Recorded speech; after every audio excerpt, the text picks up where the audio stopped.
बहुत समय पहले घने जंगल के किनारे आनंदपुर नाम का एक सुंदर गांव था। उसी गांव में दो मित्र रहते थे, मोहन और सोहन। दोनों की दोस्ती पूरे गांव में मिसाल मानी जाती थी। बचपन से साथ खेले, साथ पढ़े और बड़े होकर साथ ही खेती करने लगे। मोहन शांत, मेहनती और ईमानदार था। सोहन भी मेहनती था, लेकिन थोड़ा जल्दी दूसरों की बातों में आ जाता था। दोनों ने मिलकर खेत खरीदे, बैल खरीदे और मेहनत करके अच्छी फसल उगाने लगे।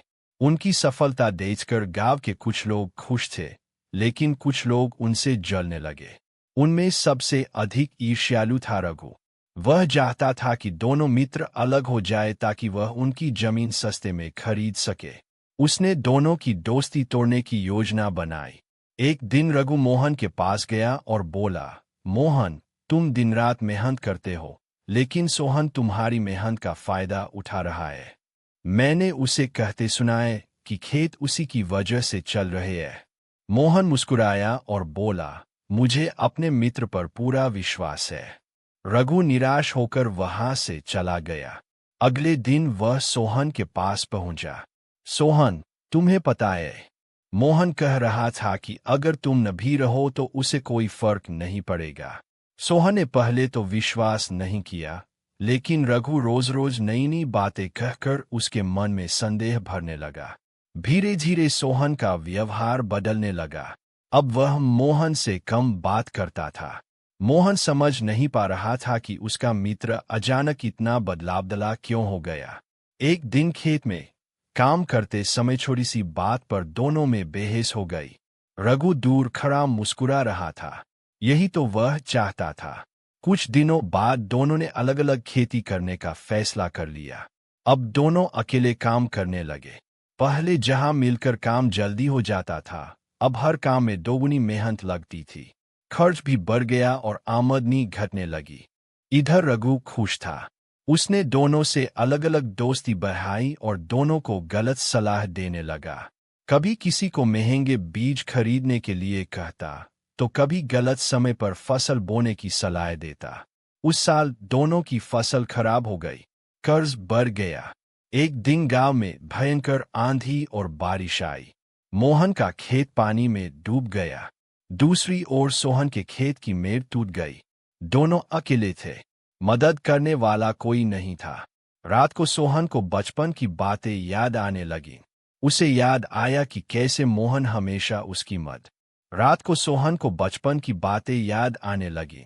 उसे याद आया कि कैसे मोहन हमेशा उसकी मदद करता था। उसी समय मोहन भी पुराने दिनों को याद कर रहा था। अगली सुबह मोहन बिना कुछ सोचे सोहन के खेत पर पहुंच गया। सोहन, चलो पहले तुम्हारी मेड़ बांधते हैं। सोहन हैरान रह गया। उसकी आंखों में आंसू आ गए। मोहन, मैंने तुम्हारे बारे में बहुत गलत सोचा, मुझे माफ कर दो। मोहन मुस्कुराया। दोस्ती में माफी नहीं होती, सिर्फ विश्वास होता है। दोनों गले लग गए, लेकिन उनके मन में एक सवाल था, आखिर यह गलतफहमी हुई कैसे? कुछ दिनों बाद उन्हें पता चला कि रघु दोनों के पास अलग अलग झूठी बातें लेकर जाता था। दोनों मित्रों ने रघु से पूछा, तुमने ऐसा क्यों किया? रघु शर्मिंदा होकर बोला, मैं तुम्हारी सफलता से जलता था, इसलिए तुम्हें अलग करना चाहता था। गांव वालों ने रघु की निंदा की। मोहन ने कहा, गलती केवल रघु की नहीं थी। अगर हम एक दूसरे से सीधे बात कर लेते तो कोई भी हमारी दोस्ती नहीं तोड़ सकता था। सोहन ने सिर झुका लिया। उस दिन से दोनों ने एक वचन लिया, कभी भी किसी तीसरे व्यक्ति की बात पर विश्वास करने से पहले हम एक दूसरे से सच जरूर पूछेंगे। दोनों फिर से साथ खेती करने लगे। इस बार उनकी दोस्ती पहले से भी अधिक मजबूत थी। मेहनत रंग लाई और कुछ ही वर्षों में वे पूरे इलाके के सबसे सफल किसानों में गिने जाने लगे। रघु ने भी अपनी गलती से सीख ली। उसने ईर्ष्या छोड़कर मेहनत करना शुरू किया। धीरे धीरे गांव वालों ने उसे भी स्वीकार कर लिया। समय बीतता गया। गांव के बच्चे जब भी दोस्ती की मिसाल पूछते, लोग मोहन और सोहन का नाम लेते। वे कहते, मित्रभेद तभी होता है जब विश्वास कमजोर पड़ जाए, और सच्ची मित्रता वही है जिसमें कोई तीसरा व्यक्ति दरार न डाल सके।